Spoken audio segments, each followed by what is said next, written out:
Welcome everyone to World of Wildlife. World of Wildlife for this month, June. It's been a busy month for me, and I'm pretty sure it's been busy in Borneo for both our guest speaker Mark and for Wong this week. So I'm going to start off as usual with a little bit of an introduction to what I've been doing this month. Then I'll pass over to Wong, and Wong will tell us what's going on with the Bornean Sunbear Conservation Centre. And then after that, we'll pass over to Mark to tell us a little bit about what he's doing along the Kinabatangan River and specifically with orangutans and other wildlife there. All right, so I'm going to share my screen.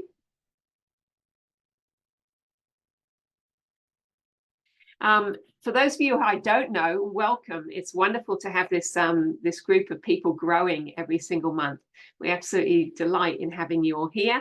I'm the author of now 7 books that follow the life of Dr. Wong Sutik, who is here.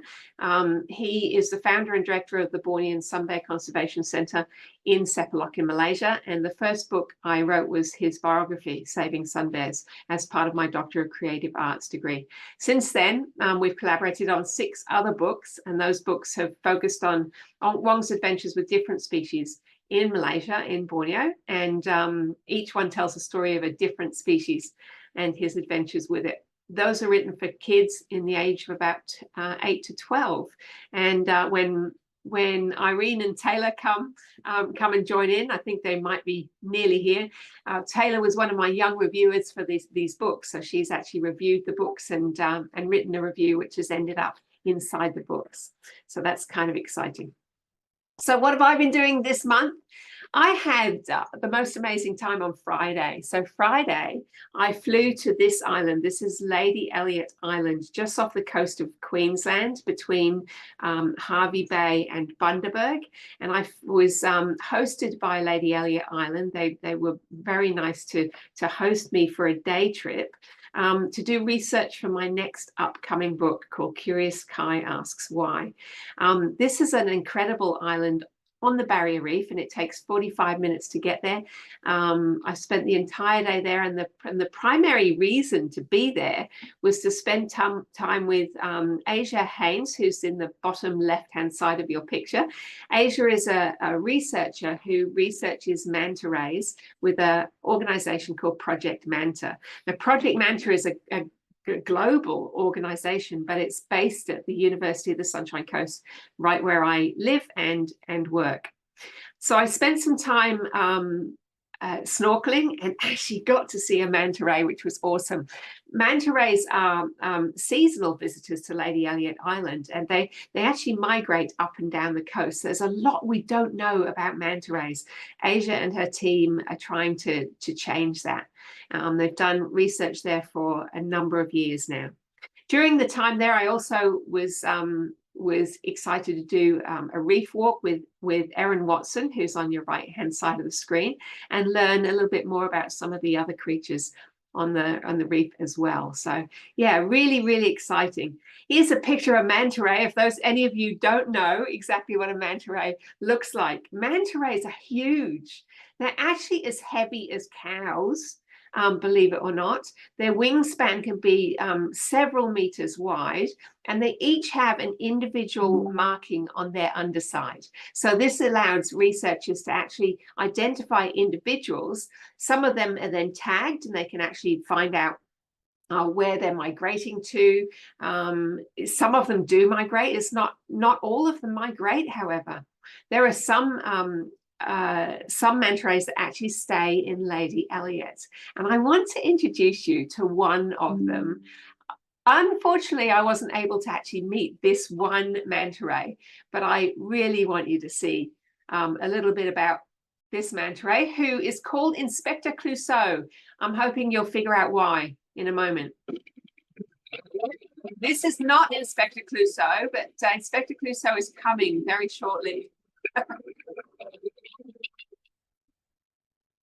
Isn't that beautiful? Incredible creatures.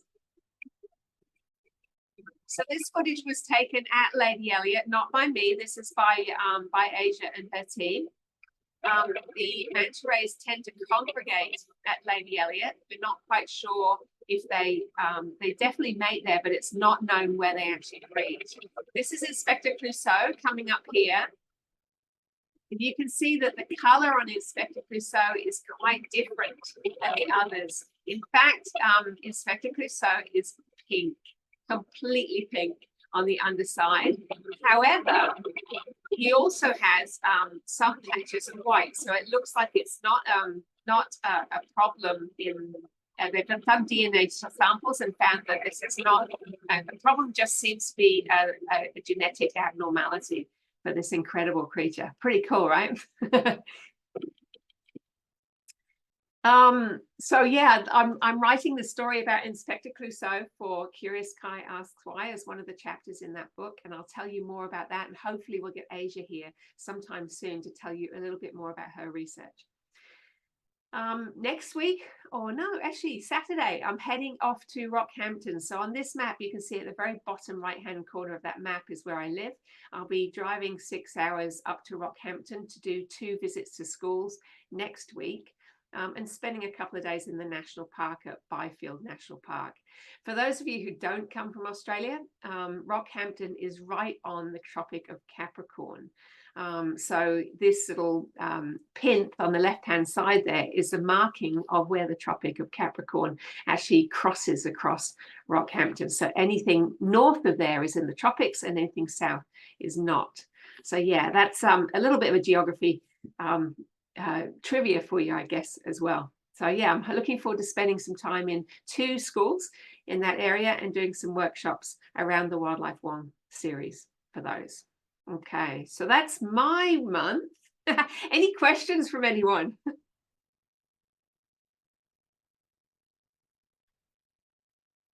No, all good? All right, well, I'll pass over to Wong. Wong, I'd love to hear what's going on with the Sundays. What's the latest? Yeah, sure. Okay, well, maybe a little bit comment of your manta ray. Here in Sanakan, I also got to see manta ray. Really? Awesome. Yes, but not in the water, but in the at the fish market. Yes. And also eagle rays and all kind of rays. Yeah, it's a very hard to see. If you see, how amazing these manta rays swim in the open ocean, and then suddenly they are being chopped up into pieces. Ah, man. Yeah. So it is awful. And this is what men have done to all of the amazing creatures. I think one thing for sure is that if you look at it, about how we harvest seafood, and it is actually a poaching, who gives us right to harvest all of this. Yeah, I mean, anyway. Yeah. Back to what I did over the month. With you. Yes. Yeah. So last month, I think since we last talked, the most important event happened is on May 16th, the International Sunday Day. Yes. Yeah, so I hope some of you following our live stream on Facebook. And then so that on May 16th, I think we started the whole program with with a ceremony that we officially have a partnership program with, or partnership with the local Sanakan Vocational College. And then it is a brand new college, and then the campus is about 4 miles from here at Mount, no, yeah, around that distance from here. And then the principal is very keen to establish a relationship with us. And then we also think it is a good opportunity because they have the tourism's and hospitality program where a lot of students can get involved and help us in many, many ways. And then also we also provide, real life experience for the students to be part of the force to help nature-based tourism, as nature-based tourism is so important to all of it, especially conservation, because nature tourism pay for jobs, great job. Absolutely. Yeah, and then improve local people's livelihood. And as we all know that right now, doing wildlife conservation, we cannot ignore the involvements and the importance of the local people. Yeah, so that is that. And then follow with 2 hours of virtual tour. So I was doing a virtual tour around the center. Yeah, so we hope that, you know, these days has become more and more people are more and more aware of that day, May 16th, as the Sunbed Day. And then and this year we have, I think we also see from internet that there are more and more organizations, more and more government agency also, at least they put out posters that celebrate International Sunbed Day, as other International Pangolin Day, International Orangutan Day, International, you know, Biodiversity Day, and things like that. So Yeah. which is a By good the way, start. Wong, did you Yeah. notice that Perth Zoo also celebrated International Sunbear Day as Sunday well? Day, yes, I saw. So it will be good. I think next year we want to like actively be more active, and then try to advertise even more, and try to actively invite them to celebrate International Day in order to raise the awareness together with us. I think slowly it has become recognized, and then has become an important day for sunbear conservation. Yeah, just like other species, you know. Yeah, I think sunbear totally deserve that. Yeah. Absolutely. And by the way, happy birthday. Oh, okay. Yeah. Okay. So, by the way, I did not pick May 16 as an International Sunbear Day because of my birthday. It's because we released Natalie, the very first rescued bear that we rescue to the forest in May 16, 2015. And we want to commemorate that day. And it become a very important day for us because it brings us hope. It brings us, you know, hopes, and successfully rehabilitated and released Natalie back into the forest. Yeah. And then after that, so I'll be busy. And then 2 weeks ago, I went to Taiwan to give like what 4 talks in the university, in the Cloud Leopard Association of Taiwan, in the National Museum of Science, Natural Science in Taiwan. They have um, uh, exhibitions on the Borneo rainforest. So they invite me to give a talks, and then on the forum, and also was interview on one of the podcasts. So I was very busy traveling around, at the same time have the opportunity to visit families as well. Good. And then yeah, and then when I come back, our drought finally stopped. You know, this year we have experienced a very severe drought that lasts for more than 3 months, which is quite rare. And then starting from last week, the rains start to come back, and then we have more rains. And then yesterday, for the first time in a long time, Nat Romolina finally climbed the tree because the forest floor is wet. You know, so we are very exciting to see her doing that again, resume, and her natural and normal behaviors as well, sleep on top of the tree. And then we also have a students working with us right now, who is trying to collect for leeches in order to study the environmental DNA. And she have hard time on finding a leech in the forest because it was so dry. And Ellen, then Ellen, you're yeah, lucky. yeah, and it was so dry, and only until after the rains come a few days ago, then she managed to collect some leeches. So it was, I was with her in the forest trying to look for leeches. We cannot find leeches. It's amazing, but it was quite scary as well during that drought because the leaf litters was accumulating to a point where it is really, really dry and really, really thick.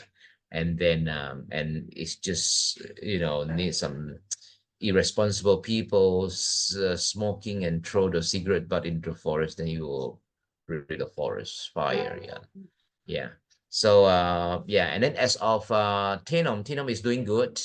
It's getting bigger and bigger now, and she's still under our normal routine, walk in the forest. And then my team has sent me videos and story of her every day. Seems like it's doing well for her. And then at the same time, the students, Elvia, who's trying to trap sun bear, still have no luck on trapping a sun bear. So he has been open the trap for more than a month now. And you can see it is not easy or really difficult to trap a live sun bear. So I wish her luck, and hopefully the trappings went a lot smoother, and then we'll have some wild bears in the study area wearing radio collar, where we can monitor those bears as well as walking Tenom safely in the forest. Are they And using the same trapping methods that you used for your research, or are there new advanced methods? what for Tenom? No, for the trapping, the bear trapping. Oh, the trapping, yes, they are using my old trap. Oh, okay. Yeah, the covert trap that I built 26 years ago and still in good shape. And Yeah. then at the same times, we are also making more traps. I want to invest on making a nice aluminum trap that can last for a long time. So right now, the manufacturer, the workshop is working on that trap. And hopefully the first prototype will be produced soon. And then we tested it and see how well it works. And then if it works really well, we are going to, make a few more. If not, we are going to keep on modifying until the best outcome. And then we'll build more traps. Yeah, because there is a need, as we speak. Just a few weeks ago, I received another phone call from the authorities asking us to help with sun bears that entering the oil palm plantation. It seems like the sun bears, the incidence of sun bear entering plantation is getting more and more common. And then, but so far, nothing bad has happened yet. A lot of time the bears is entering the plantations to feed on the oil palm seed. And then what we do not want is the bears have had the chance of eating human food, and then they are going to stay there for until they got in trouble. Get in trouble means that until the local people will start to react on their own hands, and most often the times these bear will be killed. Yeah. Yeah, so proactive. Yeah. Yeah. Yes. Yeah. Awesome. Yeah, so that's it for me. Okay, who's got questions for Wong?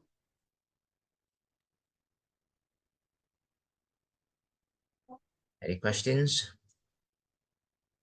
Belinda, looks like you've got one, but we can't hear you. You've got to go off mute. Still cannot hear you. Yeah. I'll click the button and then you might be able to click it. Okay, unmute. There you go. There you go. My question was about walking Tenom. Does Tenom wear, I was going to sound like a silly question, a harness and leash, or does Tenom just walk beside a carer, or how does that work? Yeah, so how did that work is that, once the bonding is established between Tenom and the caretaker, and Tenom will trust the caretaker 100% as of she's trusting her mother, her natural mother. Right. So wherever the caretaker or the surrogate mother go, Tenom will follow. Okay. Knowledge is really amazing, because I have been doing that for many bears that at the Bonus Summit Conservation Center, and you can see the trust that bears give to a human, just like the mother, and then they are not going to run away when they are small, and then slowly they'll get more and more independent. Slowly they will wander further and further away from the surrogate mother. And then slowly, when they become big, and slowly one day they decide, I'm not coming back, I'm going to live an independent life, away from independent from the mother or from the caretaker. And that's how it works. It's a soft release program, and it takes time. And then and the last time I saw her, she was not happy to see a stranger pop up in her vision.